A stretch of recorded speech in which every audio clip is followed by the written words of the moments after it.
Thank you for joining us today at Toronto Training HR. What we're going to do is talk today about engagement, specifically two separate areas.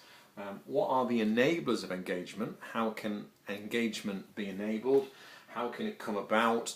What can be done to put some sort of solid foundations in place so that it can be built on? And also brand values.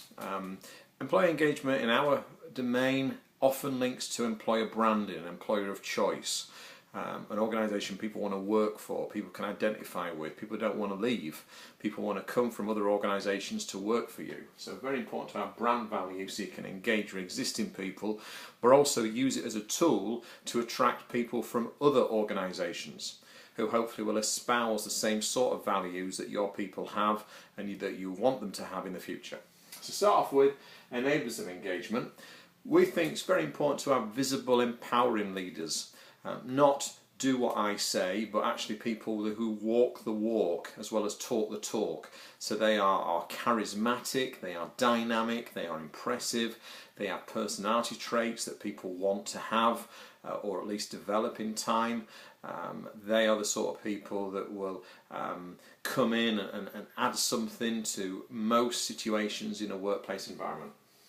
We also want engaging managers a level down from them, but people who know their people, know their subordinates, know their employees particularly well, know what makes them tick, know how to motivate them, know what constitutes job satisfaction to them, and how they can get the best out of their team. So these need to be people that are engaged themselves first off, so they can transmit positive things outwards rather than oozing negativity from every pore.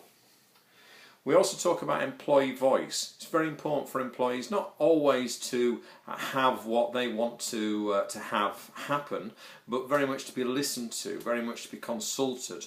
So here are the options. All of them from a management or leadership point of view will be acceptable to us. Which one of those do you prefer and why would be one approach.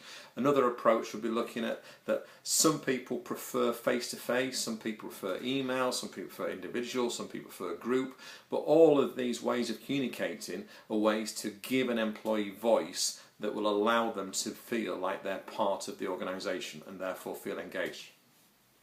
And we also talk, the last one is organisational integrity. It's a big issue right now in a lot of workplaces. Are we adhering to corporate social responsibility principles? Are we ethical in what we do?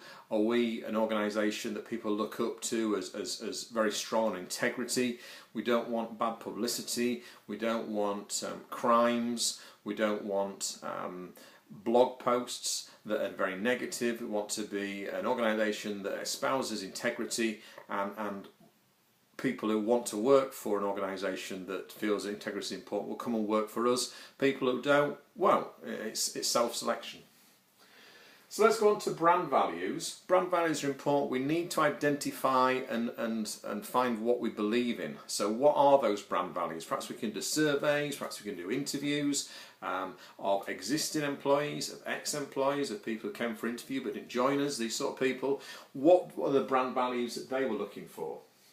It needs to be consistent, so a multi-site organisation needs to have a very consistent approach to brand values so that organisations in different parts of the country, in different provinces, different territories can all have the same sort of values, and also in different departments. So we can cut through it and find like a stick of rock that it's the same thing in each of those DNAs of those separate parts of the organisation.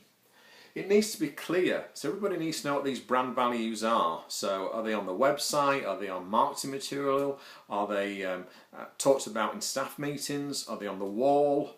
They need to know where they are. It needs to be honest as well. There's no point saying these are our brand values when we don't adhere to them. They need to be updated, and we need to feel that that's genuinely how we as an organisation operate. We need to operate a two-way street. Going back to the idea of employee voice, it's very much a case that some organisations just cascade down from the top-down approach. Just as important is upward communication. So getting people to contribute. An organisation we've been working with recently, one of the things we did there was to look at, well, how quick do you expect people to respond? They were expecting a response too quick, and therefore people didn't have time to get on that two-way street because they hadn't had a meeting, they hadn't put it in writing, they hadn't thought about it, they hadn't brainstormed it. So give people enough time to be able to respond and come up with something objective. And the last thing is recognition and care. Brand value is very important, that we need to show that we recognise people, we recognise good performance, we recognise poor performance. We might not be able to give the best pay raises in the world, but we can recognise them through praise, through recognition schemes, these sort of areas, but also that we genuinely care. We go out of our way to think, well, this person's got some personal issues in their life right now. How can we help them and show that we are a caring employer? Because if we give to them, hopefully, not always, hopefully they will give back. And therefore our brand values, levels of employee engagement will all go up because we've been there for them in their time of need. Thank you for joining us today. Hope to see you again soon. Timothy Holden, Toronto Training HR. Thank you.